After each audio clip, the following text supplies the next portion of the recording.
ఎదోమీయుడైన దోయాగు సౌలు యొద్దకు వచ్చి దావీదు అహీమెలెకు ఇంటికి వచ్చియున్నాడని అతనికి చెప్పినప్పుడు దావీదు రచించిన దైవధ్యానము. కీర్తనల గ్రంథము 52వ అధ్యాయము.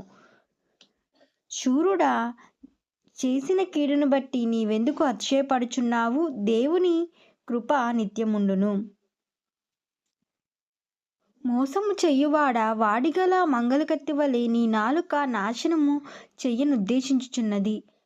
మేలు కంటే కీడు చేయుట, నీతి పలుకుట కంటే అబద్ధము చెప్పుట నీకిష్టము. కపటమైన నాలుక గలవాడా, అధిక నాశనములైన మాటలే నీకిష్టము. కావున దేవుడు సదాకాలము నిన్ను